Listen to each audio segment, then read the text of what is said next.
और जहाँ पे भी कोई भी डाउट होगा तो जब क्लास खत्म हो जाएगी तो टाइम दूंगी, पूछ लेना, और बीच में कोई डाउट आएगा तो मैसेज कर देना, इधर बना हुआ है उसका चैट का। तो सूत्र स्थान, चरक सूत्र स्थान फर्स्ट चैप्टर का नाम है दीर्घ जीवंती अध्याय। भागवत का है आयुष कामी अध्याय। सुश्रुत का है वेदो उत्पत्ति अध्याय। ठीक है, ये कॉमन सी चीज है, पता होनी चाहिए। और फास्ट होगा तब भी मुझे बता देना कि धीरे पढ़ाऊं या ज्यादा जल्दी हो रहा है तो। नेक्स्ट है सूत्र स्थान के पर्याय। तो सूत्र स्थान के पर्याय हैं संग्रह स्थान, शिरः स्थान और श्लोक स्थान। तो इसका कोड है श्लोकों का संग्रह सिर में। ओके।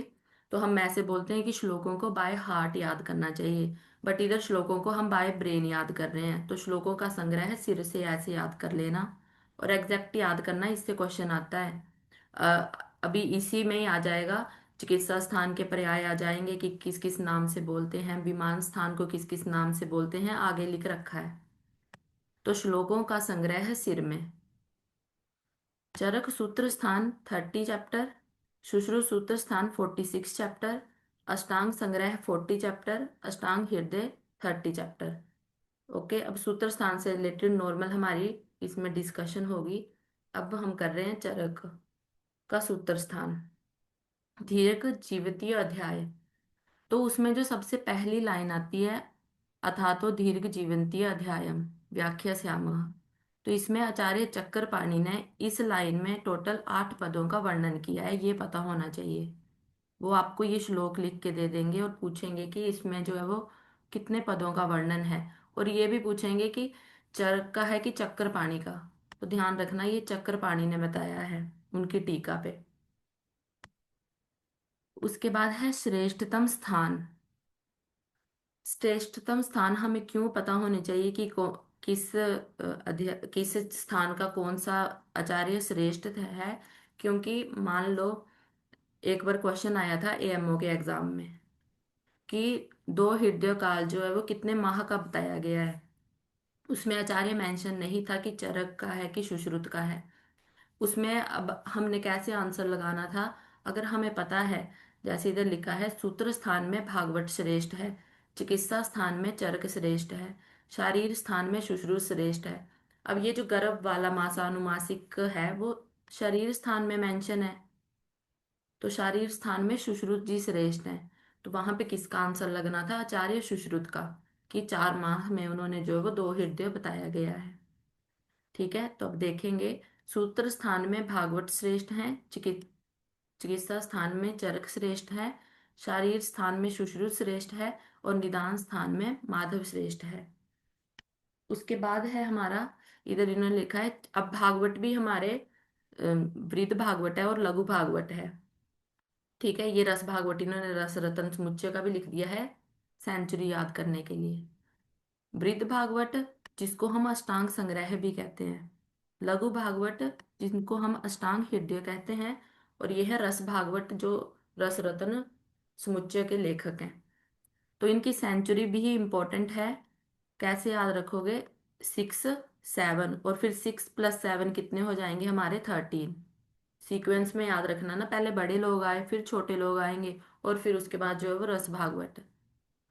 तो वृद्ध भागवत, लघु भागवत और रस भागवत। वृद्ध भागवत और लघु भागवत याद कर लो, रस भागवत खुद ही याद आ जाएगा कि 6 + 7 जो है वो हमने प्लस करना है, तो टोटल कितना आ जाएगा हमारा 13।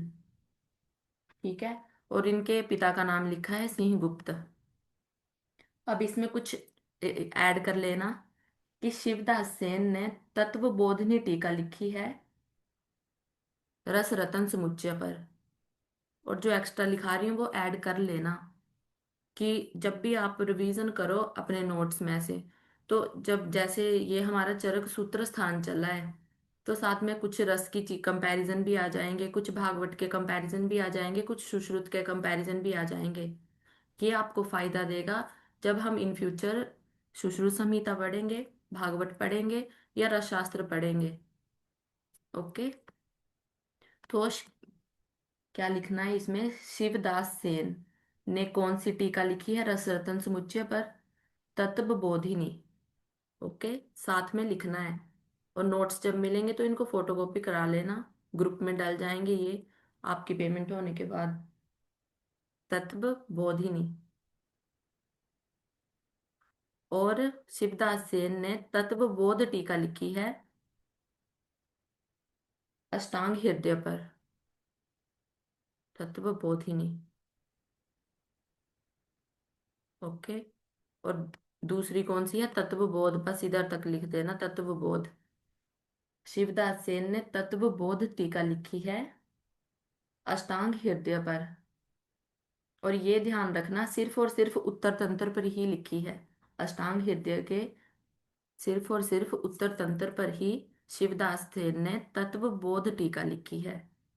और तत्व बोधिनी टीका शिवदास सेन ने रस रतन समुच्चय पर लिखी है। ओके। ठीक है, एक बार फिर से बता देती हूँ क्या पढ़ा। तो ये तो सूत्र स्थान के चैप्टर के नेम चरक, भागवत और सुश्रुत का। ठीक है, ये पता होने चाहिए। अब जो आरएवी के एग्जाम में ये वेदोत्पत्ति अध्याय वाला पूछा था कि कौन से सुश्रुत के फर्स्ट चैप्टर का क्या नाम है, तो उसके अकॉर्डिंग ये पता होना चाहिए। फिर सूत्र स्थान के पर्याय पढ़े, श्लोकों का संग्रह सिर पे। उसके बाद कौन से स्थान में कितने कितने अध्याय हैं, चरक सूत्र में 30, सुश्रुत में 46, अष्टांग संग्रह में 40 और अष्टांग हृदय में 30।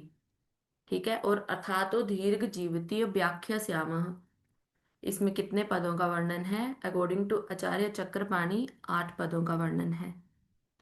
फिर है श्रेष्ठतम स्थान, सूत्र स्थान में कौन श्रेष्ठ है, आचार्य भागवत। चिकित्सा स्थान में कौन श्रेष्ठ है, आचार्य चरक। शारीर स्थान में आचार्य सुश्रुत। और निदान स्थान में आचार्य माधव। ओके। और फिर पढ़ी हमने सेंचुरीज, पहले बड़े भागवत आए, फिर छोटे भागवत आए, और फिर रस भागवत। 6, 7, और 6 + 7 कितने हो गए, 13। ओके। और फिर तत्व बोधिनी टीका लिखी है शिवदास सेन ने रस रतन समुच्चय पर। और तत्व बोध टीका लिखी है शिवदास सेन ने अष्टांग हृदय के उत्तर तंत्र पर। उसके बाद है एषणाएं। ठीक है, ये थोड़े से 3-4 पेज आएंगे जिसमें चरक का, क्योंकि फर्स्ट चैप्टर बहुत इंपॉर्टेंट है, फर्स्ट चैप्टर से 5-6 क्वेश्चन बन जाते हैं। और इधर से क्वेश्चन भी बहुत गलत होते हैं, इसलिए इस चैप्टर को ध्यान से पढ़ना। जब क्वेश्चन लगाओगे ना तो तुम्हें लगेगा कि तुम्हें याद हो गया, बट जब क्वेश्चन लगाओगे गलत आंसर लगेंगे, इसलिए अच्छे से करना।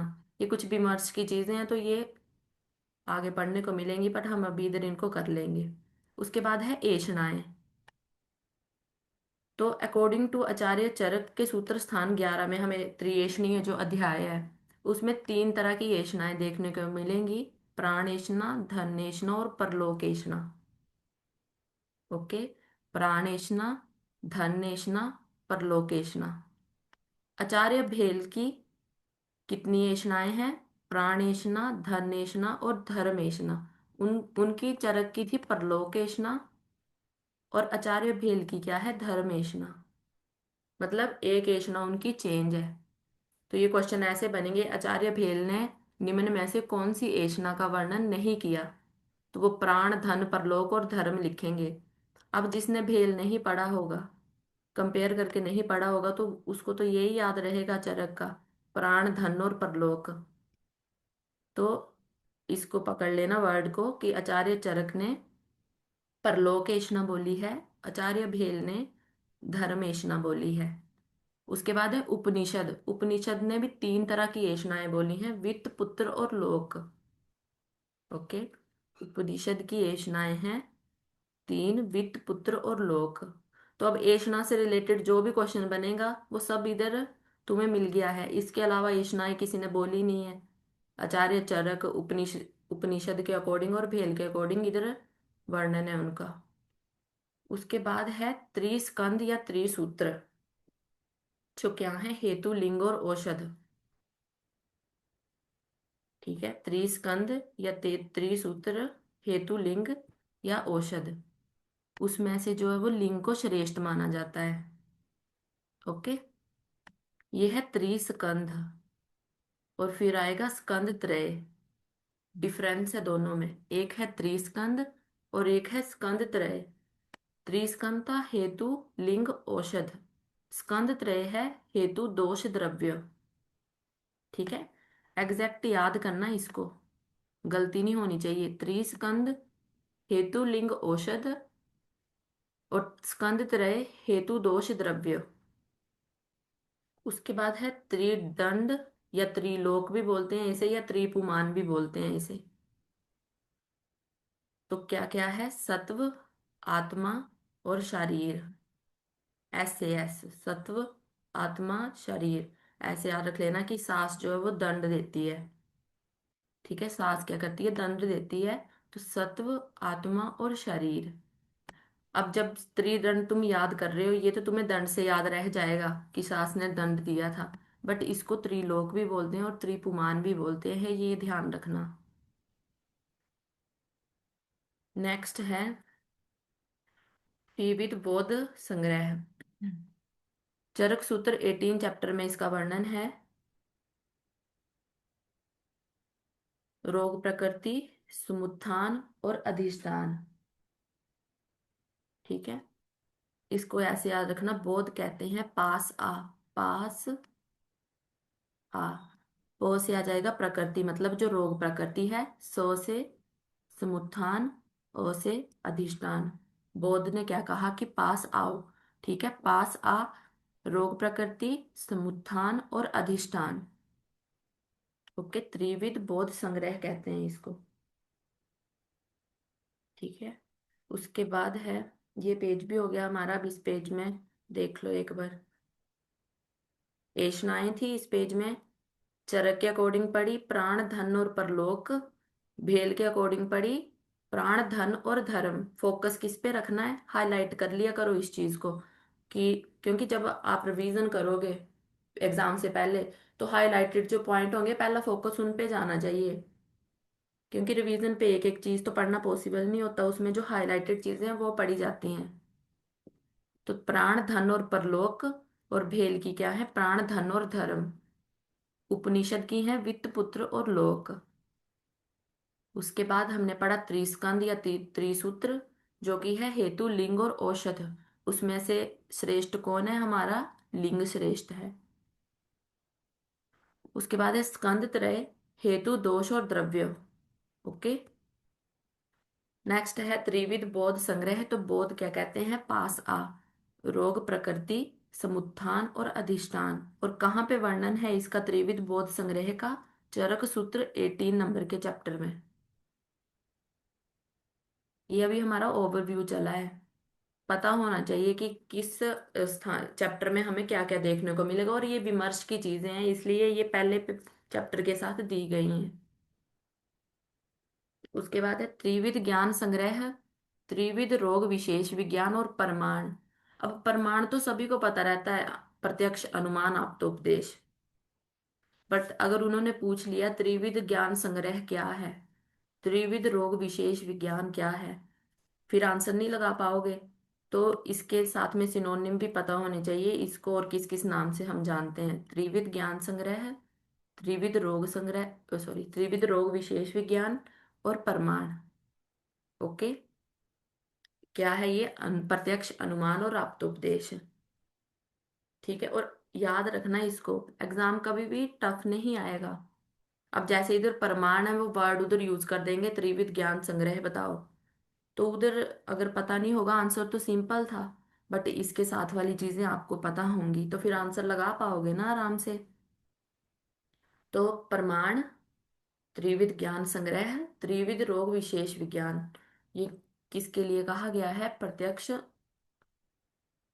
आप्तोपदेश और अनुमान के लिए। नेक्स्ट इज त्रिस्तंभ, त्रिदोष और त्रिधातु। गिवन बाय, गिवन नहीं, त्रिस्थूण। जो त्रिदोष है ना हमारे, उनको त्रिस्थूण कहा है आचार्य भाग काश्यप ने। ये लिख लेना, ये त्रिस्थूण वर्ड दिया है काश्यप ने। त्रिस्तंभ, त्रिदोष, त्रिधातु या त्रिस्थूण।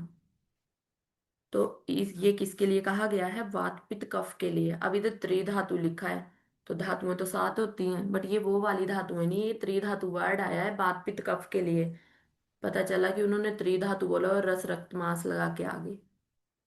त्रिधातु, त्रिस्थूण, त्रिदोष और त्रिस्तंभ, ये किसके लिए आया है? वात पित्त कफ के लिए।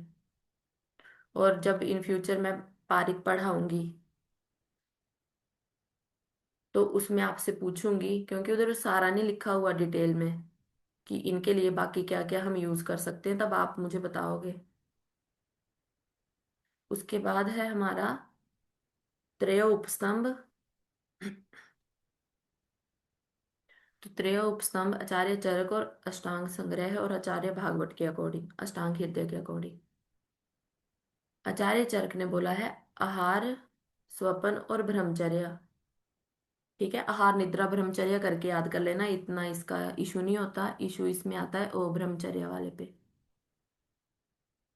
अष्टांग संग्रह का है आहार, स्वपन, अब्रह्मचर्य। और अष्टांग हृदय का है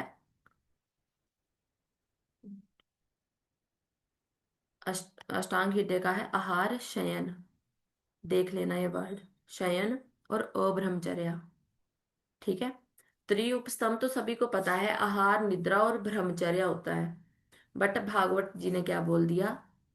जब हम भागवत वर्ड यूज करते हैं ना, तो उसमें अष्टांग हृदय और अष्टांग संग्रह दोनों आ जाते हैं।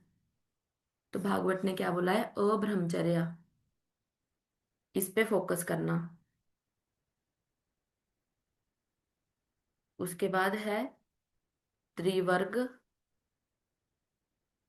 त्रिवर्ग है हमारे धर्म, अर्थ और काम। और त्रिवर्ग की सिद्धि किससे होती है? हमारी युक्ति प्रमाण से। Important question. नोट्स में जो भी लिखा मिलेगा ना, वो सारा इंपॉर्टेंट है, क्योंकि ये सब संहिताओं से लिया गया है। और संहिताओं की इंपॉर्टेंट चीजें तो हमें बिल्कुल भी छोड़नी नहीं चाहिए। ओके। त्रिवर्ग क्या है? धर्म, अर्थ, काम। और त्रिवर्ग की सिद्धि करते हैं हम युक्ति प्रमाण से। इंपॉर्टेंट क्वेश्चन है। ओके। उसके बाद है पुरुषार्थ, चतुष्टय और चतुर्श्रेय। तो ये भी त्रिवर्ग के समान ही है। इसमें क्या आएगा? धर्म, अर्थ, काम और मोक्ष आ जाएगा।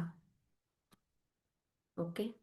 इसमें क्या आ जाएगा? धर्म, अर्थ, काम और मोक्ष।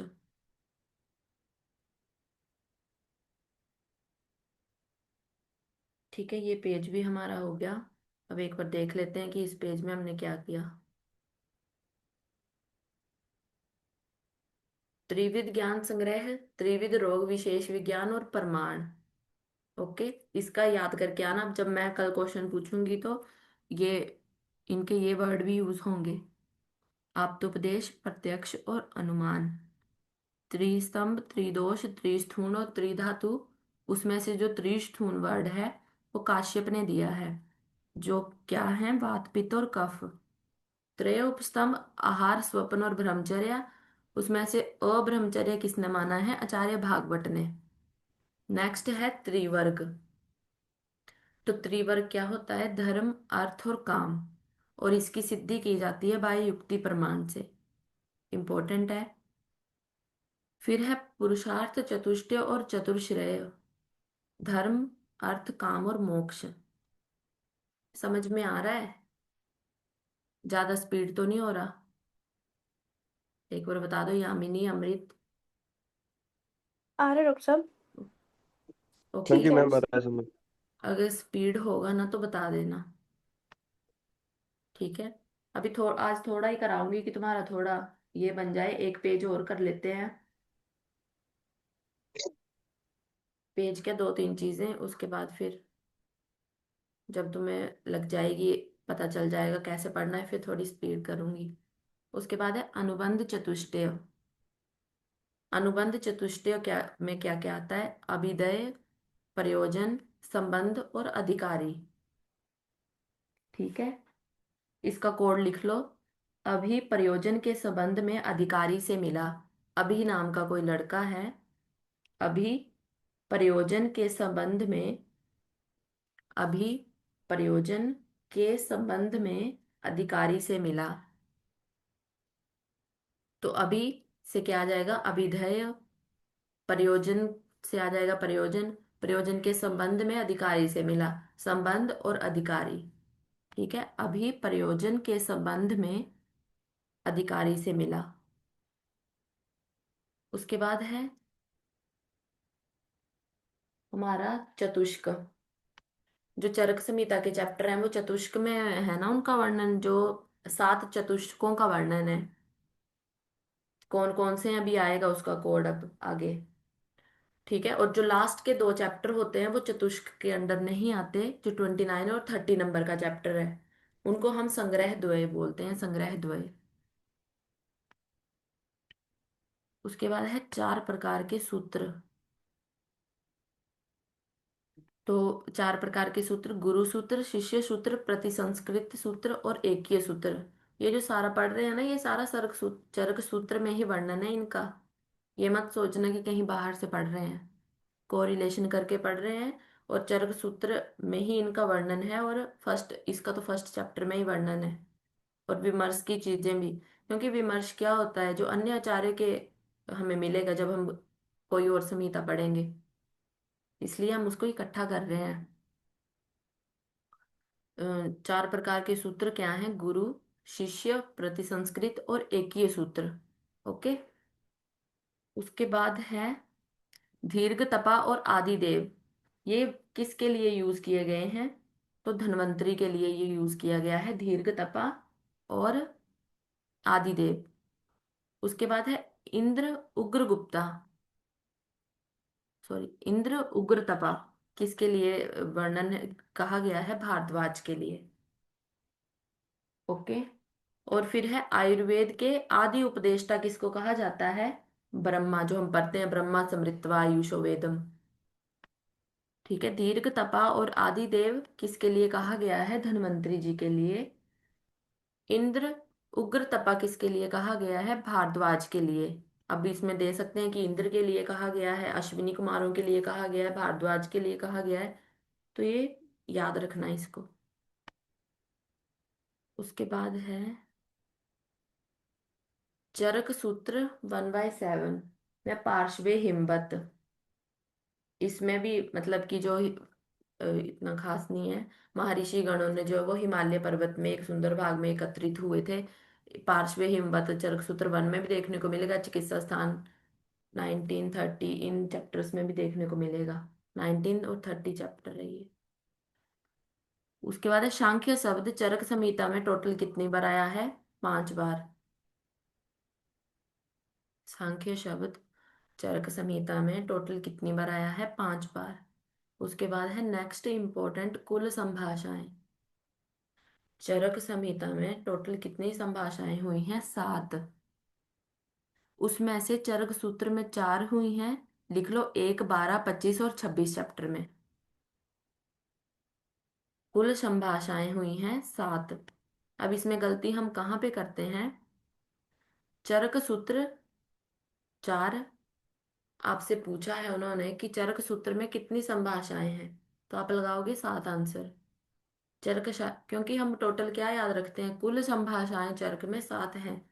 बट जब उन्होंने पूछ ही लिया स्पेसिफिक कि चरक सूत्र में कितनी संभाषाएं हैं, चरक शारीर में कितनी संभाषाएं हैं, चरक सिद्धि में कितनी संभाषाएं हैं, तब तो आंसर बदल जाएगा ना। तो कुल संभाषाएं चरक में है 7। उसमें से चरक सूत्र में है 4, चरक शारीर में है 2, चरक सिद्धि में है 1। अब चरक सूत्र 4 में कहाँ कहाँ पे संभाषाएं हैं? 1, 12, 25, 26 चैप्टर में। 1, 12, 25, 26 चैप्टर में। और चरक शारीर में आई है 3rd और 6th चैप्टर में, 3 और 6 चैप्टर में। और सिद्धि स्थान के 11वें चैप्टर में। ठीक है, इसमें 1, 12, 25, 26।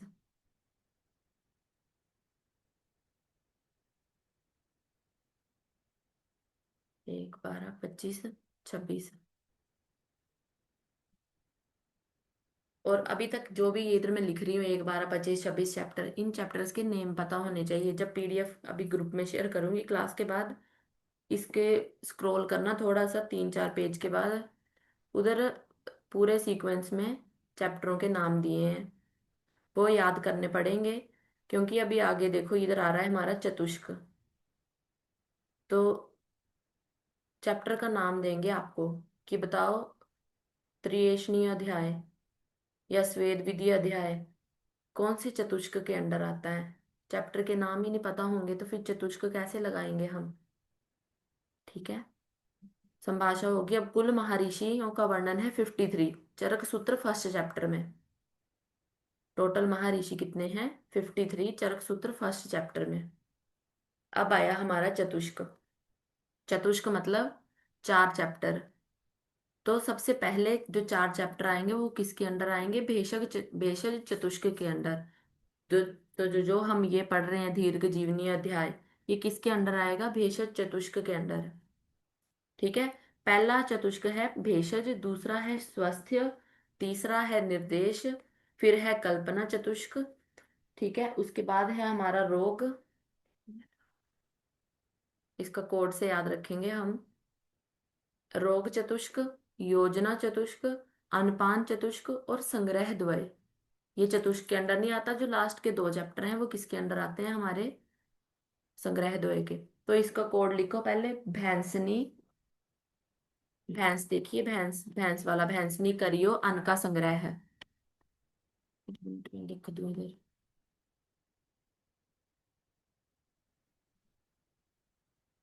भैंसनी।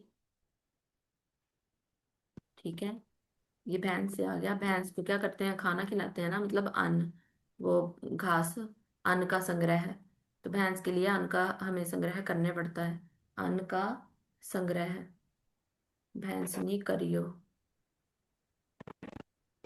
भैंस के लिए करना है हमने। भैंसनी करियो अन्न संग्रह है।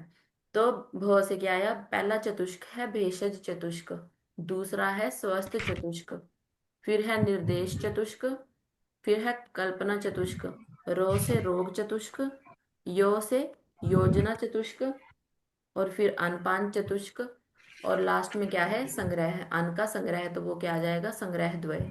ओके। भैंसनी भैंसनी करियो अन्न का संग्रह है।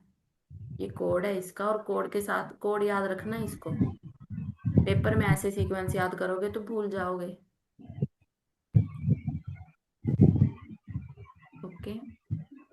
ये लिखे हैं अगले। रोग चतुष्क, योजना चतुष्क, अनपान चतुष्क और संग्रह द्वय। ओके। ये तो सेम वही चीजें लिखी हैं। कौन से इसमें श्रेष्ठता सूत्र स्थान में कुल आचार्य कितने हैं। ठीक है। इधर तक कल करके आना जब क्लास में आओगे। अगला शुरू करूंगी, साथ साथ में जो है वो जो करा दिया है वो सुनूंगी। क्योंकि बिना सुने जो है वो, और अगर ज्यादा ही टाइम हो गया, मतलब 5-6 ही दिन हो गए और लगातार आप सुना नहीं रहे हो, फिर क्लास में आने नहीं दूंगी। पैसे भी नहीं वापस करूंगी। और क्योंकि अगर रिजल्ट अच्छे चाहिए ना तो उसके लिए डेली, क्योंकि इतने ये तो है नहीं कि 100 बच्चा है, तुम क्लास में आ रहे हो नहीं आ रहे हो मुझे पता ही नहीं चल रहा। 8-10 बच्चों में तो एक एक पे नजर जाएगी कि वो पढ़ रहा कैसा है, आ रहा है क्लास में कि नहीं आ रहा है। तो जिस टाइम क्लास से जाओ ना, तो बता के जाना है कि तुम्हें रिकॉर्डेड लेक्चर मिल मिल पाए। डॉक्टर ऋषभ बहुत जल्दी नहीं आ गए।